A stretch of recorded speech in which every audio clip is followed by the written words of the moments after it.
Here's an email that comes in from Laura.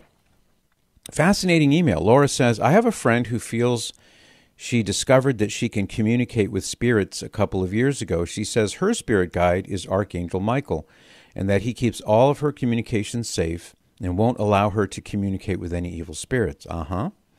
She told me recently that she did a reading for someone, and the spirit that came through was the soul of the unborn baby in the subject's womb. And the soul knew that the mother was contemplating an abortion and said it was okay, and that if they didn't meet at this time, it was okay, and he would come through another pregnancy when the time was right. She told me that the spirits or souls are assigned to babies, but sort of can go back and forth between the body and spirit world, and so babies who are aborted don't keep their souls, as I understood her to say. She said, taking a deep breath here before I respond, she says, since she learned that she is more comforted by abortion, since the soul is not lost. She says there is absolutely no judgment in heaven. I have many questions about this. I wonder if what she is experiencing could be her subconscious and it's all sort of a dream. Is it possible that archangels actually do guide people to communicate with spirits? I know the church is teaching us to stay far away from all this. My friend has told me that since she began developing this ability of hers, she now strongly believes in God, whereas she really wasn't a believer before. She says there is no doubt for her now that God is pure love. She apparently does past life readings and other kinds of readings for many people. If there is ever a question of a negative or evil spirit, she immediately stops the reading. She did tell me of one example of that. I don't know if it's happened other times. I want to be a supportive friend, but I also don't want to encourage a practice that may be harmful to her or others. What is your opinion of this? So, here's my opinion. First of all, you are right to be concerned. And I'll just go through the email again and offer a few points on some of the things that you raised. Number one, she is not communicating with good angels because good angels obey God's law, and God's law is not to communicate with spirits. Now, that's different from praying to your guardian angel or asking, say, Michael the Archangel to defend us in battle. That's where we're invoking the intercession of the angels. We're not seeking to conjure them up through readings. We're not seeking to tap into hidden mystical spiritual powers. And you're right to say that the church warns us to stay far away from all that stuff. That's seriously sinful. So there's no question that assuming that this is not merely her overactive imagination, and it could be that, but let's say it's not that, then there's no question that she's communicating with an evil spirit.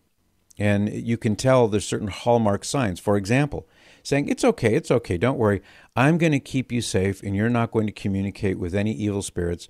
That's not how the angels operate. We have free will.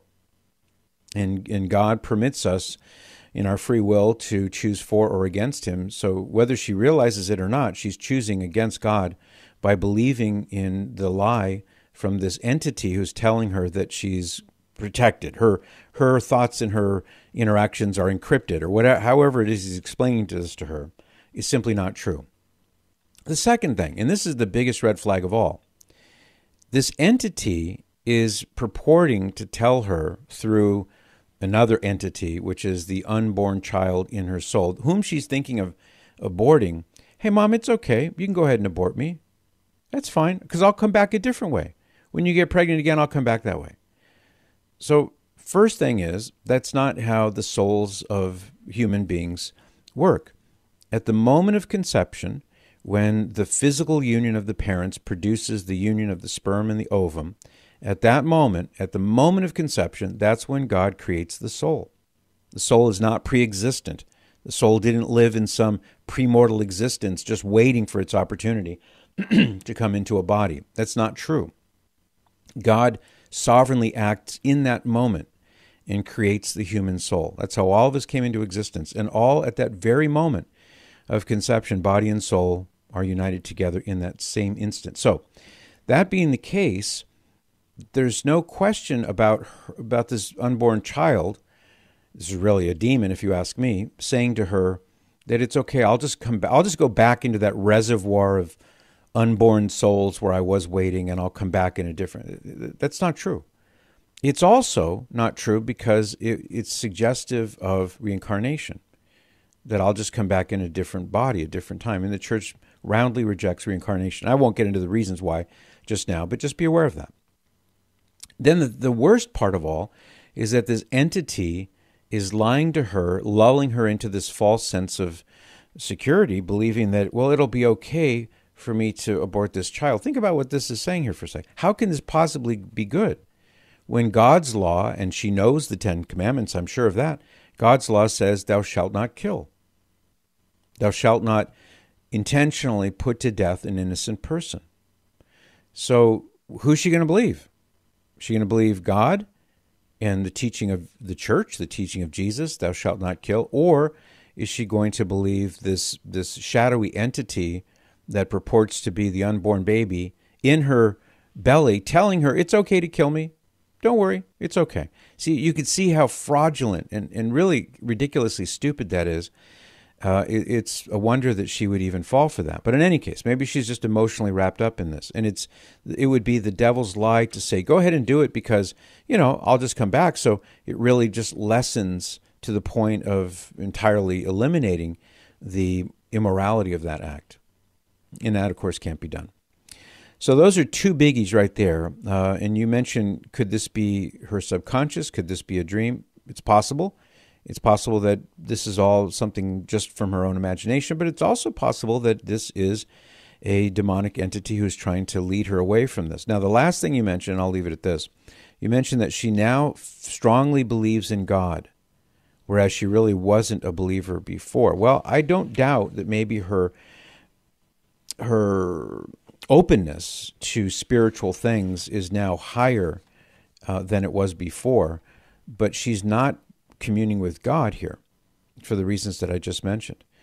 So, as the Bible says, there is a way that seems right to a man, but its end leads to death.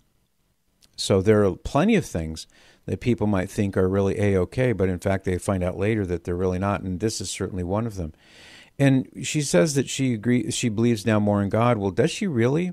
And what God? How does she define God? That'd be another question to ask her. If you believe in God more now, what is this God that you believe in? Is Jesus God? Do you believe that Jesus Christ, who claimed to be God, so much so that the Jews were willing to stone him because that was the capital punishment for somebody who misused the name of God, and Jesus not only was using the name of God, but he was calling himself God. So ask her that question. Do you think Jesus is God? And if she says yes, then I would start talking to her about that. Just say, well, what do you think about what Jesus said on all these issues that are directly contradictory to the positions that you're taking because you're being told this by this entity who's whispering these things to you?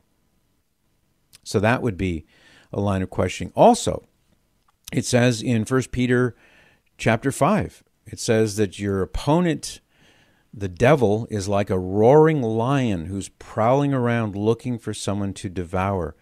And St. Peter says to be sober and steadfast and resist him.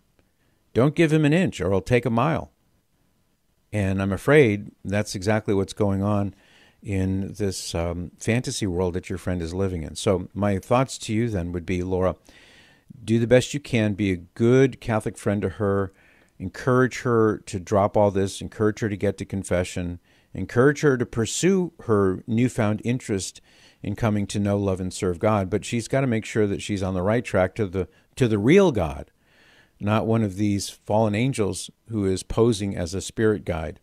And it sounds like you, maybe more than anyone else, may have the standing in her life to be able to give her that kind of encouragement and admonishment. You can do it gently.